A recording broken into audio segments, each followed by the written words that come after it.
नमस्कार मित्रों, मेरा नाम है आदित्य। आप देख रहे हैं एडवोकेट आदित्य यूट्यूब चैनल। भारतीय दंड संहिता की धारा 498 ए के तहत अब इतने ज्यादा झूठे मुकदमे दर्ज हो रही हैं, जो चीज हमारे समाज के लिए एक संकट का विषय बन चुका है। लेकिन अभी वर्तमान में काफी कुछ बदल भी गया है। अभी हम वर्तमान में देख रहे हैं कि जैसे जैसे झूठे मुकदमे दर्ज हो रहे हैं, वैसे भी अब कोर्ट इसको लेके काफी ज्यादा सख्त हो रही है। और ऐसे मुकदमे जो झूठे दर्ज हो जा रही हैं, और लेकिन अगर पति हाईकोर्ट चला जा रहा है, पर्याप्त कारण दे रहा है कि इस मुकदमे को क्वैश कर दिया जाए, तो ऐसे में बहुत ज्यादा मुकदमे क्वैश भी कर दिए जा रहे हैं हाई कोर्ट के द्वारा। तो ऐसे में हाई कोर्ट भी अब काफी ज्यादा झूठे मुकदमों को लेकर सख्त हो चुका है। लेकिन आज मैं आपको एक ऐसे पति के जजमेंट के बारे में बताने वाला हूं, जिसके ऊपर भारतीय दंड संहिता की धारा 498 ए के तहत झूठा मुकदमा दर्ज हो गया था।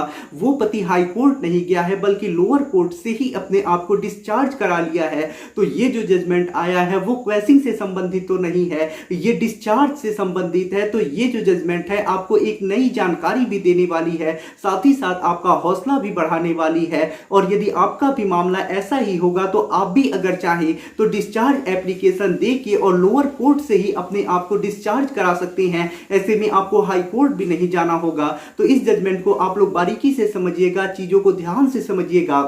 तो चलिए अब इस जजमेंट के बारे में डिटेल में समझ लेते हैं। आगे बढ़ने से पहले मैं आपसे एक बात बोलना चाहूंगा कि अगर आपने अभी तक हमारे चैनल को सब्सक्राइब नहीं किया है, तो चैनल को सब्सक्राइब करके बेल आइकन को जरूर दबा लें, क्योंकि झूठे मुकदमों को लेके और भी मैट्रिमोनियल केस को लेके जो भी कानून होते हैं, उनके संबंध में मैं अपने चैनल पे बहुत अच्छी जानकारियां देता हूं। इस वजह से जब भी मैं वीडियो डालूं, आपको उसका नोटिफिकेशन मिले, मेरे वीडियोज को देख के आपको जानकारी प्राप्त हो। इसके लिए आवश्यक है कि आप चैनल को सब्सक्राइब करके बेल आइकन को दबा ले। तो एक बार फिर से मैं आपसे बोलना चाहूंगा कि वीडियो में आगे बढ़ने से पहले चैनल को सब्सक्राइब करके बेल आइकन को जरूर दबा ले। तो चलिए वीडियो को शुरू करते हैं। ऐसे स्टूडेंट जो क्लैट 2022 की तैयारी कर रहे हैं, उनके लिए एक सुनहरा अवसर ओली बोर्ड लाया है, free mock test for CLAT 2022। तो अगर आप क्लैट 2022 की तैयारी कर रहे हैं और ये फ्री मॉक टेस्ट देना चाहते हैं, तो इसके लिए आपको डिस्क्रिप्शन में एक लिंक मिलेगा। उस लिंक पे क्लिक करके आप जो स्क्रीन पे पेज दिखाया जा रहा है वहां पहुंच सकते हैं। सबसे पहले आपको साइन अप करना पड़ेगा, फिर आपको लॉगिन करना होता है। या तो आप गूगल पे क्लिक करके डायरेक्ट लॉगिन हो जाएंगे, या फिर आप अपना ईमेल आईडी, मोबाइल नंबर और पासवर्ड डाल के साइन अप कर सकते हैं। फिर आपको लॉगिन करना होगा। जब आप लॉगिन कर लेते हैं, उसके बाद आपको एक पेज मिलेगा जहां पे आपको टेक टेस्ट पे क्लिक करना होगा। जब आप इस पे क्लिक कर देते हैं, उसके बाद आपको फिर यहाँ पे स्टार्ट टेस्ट इन क्लैट पे क्लिक करना होगा। जब आप यहाँ पे क्लिक कर देते हैं, उसके बाद आपका टेस्ट स्टार्ट हो जाएगा। आप जो भी क्वेश्चन आपसे पूछे जाएंगे यहाँ पे स्क्रीन पे दिखाई देंगे, और उसका विकल्प भी आपको वहीं पे मिलेगा। आपको ऐसे ही जो भी आपके सामने क्वेश्चन आएंगे, आपको उसका जवाब देते जाना है, और लास्ट में आपको सबमिट बटन पे क्लिक करना है। जब आप क्लिक कर देते हैं, उसके बाद आपका रिजल्ट आपके सामने आ जाएगा। इससे आप अपनी गुणवत्ता जान पाएंगे कि आपकी तैयारी किस स्टेज तक पहुंची है। तो अगर आप क्लैट 2022 की तैयारी कर रहे हैं, तो ओली बोर्ड की मदद से ये टेस्ट जरूर दीजिए। इससे आपको पता चलेगा कि आपकी तैयारी कहां तक पहुंची है। अब देखिए, आज के जिस जजमेंट के बारे में मैं आपको बताने वाला हूं, वो जजमेंट 498 ए केस को क्वैशिंग से संबंधित नहीं है। जैसा आप क्वैशिंग जानते हैं कि क्वैशिंग सिर्फ हाई कोर्ट से हो सकता है। इसके लिए आपको 482 सीआरपीसी के तहत हाई कोर्ट में एप्लीकेशन लगाना होता है। तो ये क्वैशिंग से संबंधित नहीं है, बल्कि डिस्चार्ज से संबंधित है। अगर आप डिस्चार्ज के संबंध में जानकारी प्राप्त करना चाहते हैं, तो इसके ऊपर मैंने वीडियो बना रखा है। वीडियो का लिंक मैं आपको डिस्क्रिप्शन में दे दूंगा। उस वीडियो को देख के डिस्चार्ज के संबंध में आपको अच्छी जानकारी प्राप्त हो जाएगी।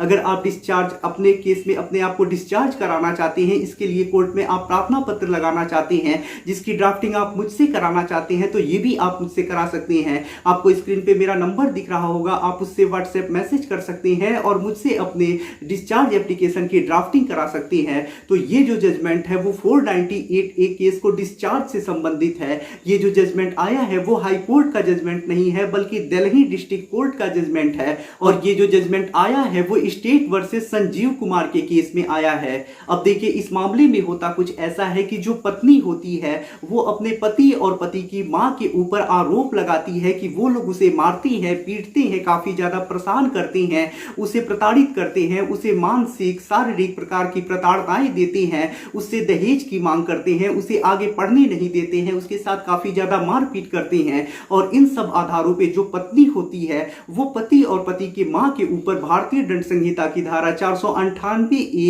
406 और 34 आईपीसी में एफआईआर दर्ज करा देती है। जब एफआईआर दर्ज हो जाता है उसके बाद पुलिस इन्वेस्टिगेशन करती है और कोर्ट में चार्जशीट लगाती है। उसके बाद जो पति और उनकी मां होती हैं बेल कराते हैं। बेल हो जाने के बाद जैसा आप जानते हैं कि कोर्ट में आरोप बनाया जाता है यानी चार्ज बनाया जाता है। तो जो लोअर कोर्ट होता है यानी जहां मुकदमा चल रहा होता है मजिस्ट्रेट के कोर्ट में, वहां पे पति और पति के मां के ऊपर चार्ज बना दिया जाता है। जबकि पति और पति के मां चार्ज का विरोध करते हैं, वो डिस्चार्ज होना चाहते हैं लेकिन कोर्ट नहीं डिस्चार्ज करता है और आरोप तय कर देता है। जब आरोप तय हो जाता है, कोर्ट आदेश कर देता है आरोप तय हो जाने का, उसके बाद देखिए जो पति और पति की मां होती हैं वो लोग जो मजिस्ट्रेट आरोप निर्धारित कर दिए हैं उसके खिलाफ सेशन कोर्ट में रिवीजन डालते हैं। जैसा कि मजिस्ट्रेट के कोर्ट में ये आदेश हुआ है, इसकी वजह से पहला इसका जो अपील किया जाएगा, रिवीजन डाला जाएगा, वो सेशन कोर्ट में ही डाला जाएगा जो आपके जिले में ही होता है। तो ऐसे में पति और पति की मां जो होती हैं वो सेशन कोर्ट में रिवीजन डालती हैं चार्ज के खिलाफ। और ऐसे में देखिए पति की और तरफ से ये तर्क रखा जाता है कि पत्नी ने जो भी आरोप लगाए हैं निराधार आरोप लगाए हैं, पत्नी के पास कोई साक्ष्य नहीं है, कुछ नहीं है, सिर्फ पति को परेशान करने के लिए ये आरोप लगाए गए हैं। तो ऐसे में उन्हें डिस्चार्ज कर दिया जाए क्योंकि उनके ऊपर कोई आरोप ही नहीं बन रहा है। उसके बाद देखिए जो सेशन कोर्ट होता है जब पूरे मामले का गहन अध्ययन करता है तो उसमें सेशन कोर्ट भी यही कहता है कि पत्नी ने जो भी आरोप लगाए हैं, जो भी बातें लिखी हैं, जो भी घटनाएं बताई हैं, उसके लिए ना तो कोई समय बताया है ना दिन बताया है कि कब और किस दिन उसके साथ घटनाएं हुई, ऐसा कोई जिक्र नहीं है। ना ही पत्नी ने ये चीज लिखा है कि जब उसके साथ मारपीट हुई तो ऐसे में अगर किसी के साथ मारपीट होती है तो तत्काल वो 100 नंबर पुलिस बुलाता है या फिर तत्काल कोई एक्शन अपने बचाव में लेता है, लेकिन पत्नी ने ऐसा कुछ नहीं किया है।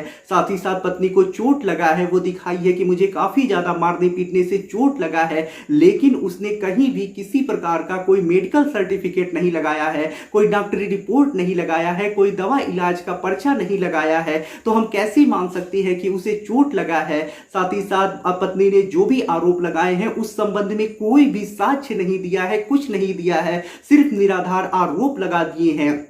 और ऐसे में अगर ये आरोप पति के ऊपर अब लगाया जाता है, आरोप का निर्धारण किया जाता है, तो ये चीज सरासर गलत होगा। और साथ ही साथ सेशन कोर्ट ये भी कहता है कि माननीय सुप्रीम कोर्ट और हाई कोर्ट साफ साफ अब कह रहे हैं कि बहुत ज्यादा भारतीय दंड संहिता की धारा 498A का मिसयूज हो रहा है। तो यहाँ पे भी हमें यही लग रहा है कि गलत उपयोग हो रहा है। और यदि इस मुकदमे को हम आगे बढ़ाते हैं, पति और उसकी मां के ऊपर आरोप निर्धारित करते हैं, तो ये कानून का सरासर दुरुपयोग होगा। तो ऐसे में जो चार्ज निर्धारित किया गया है वो गलत किया गया है और ऐसे में पति और उसकी मां को आरोप जो लगा है उससे डिस्चार्ज किया जाता है और यहीं पे ये मुकदमा खत्म कर दिया जाता है। तो ऐसे में पति इस प्रकार से अपनी सूझबूझ और समझदारी से खुद को डिस्चार्ज करा लेता है। जब डिस्चार्ज कर दिया जाता है तो ऐसे में पति को एक बेल बॉन्ड भी देना होता है। कुछ तो सिर्फ जो कोर्ट होता है पति से बेल बॉन्ड लेके पति को डिस्चार्ज कर देता है। ऐसे में यहीं पे सारी समस्या का हल हो जाता है। पति हाई कोर्ट जाना पड़ता, अपने लिए क्वेश्चन के लिए एप्लीकेशन लगाना पड़ता, तो पति के और समय लगता और रुपए लगते, लेकिन पति ने सूझबूझ दिखाई और डिस्चार्ज खुद को करा लिया और मुकदमे से छुटकारा पा लिया। अगर आपको ये जानकारी पसंद आई है तो वीडियो को जरूर लाइक करें। अगर आप किसी कानूनी समस्या से परेशान हैं और ऐसे में आप मुझसे फोन पे बात करके अपनी कानूनी समस्या का समाधान प्राप्त करना चाहते हैं तो इसके लिए डिस्क्रिप्शन चेक करें, वहां बताया गया है कि आप किस प्रकार से मुझसे फोन पे बात कर सकते हैं। अगर आपको वीडियो पसंद आया हो तो वीडियो को लाइक करें, अपने दोस्तों के साथ शेयर करें और यदि आप चैनल पे नए हैं तो चैनल को सब्सक्राइब करके बेल आइकन को दबाएं। मिलते हैं नए वीडियो के साथ अगले दिन, तब तक के लिए जय हिंद, जय भारत।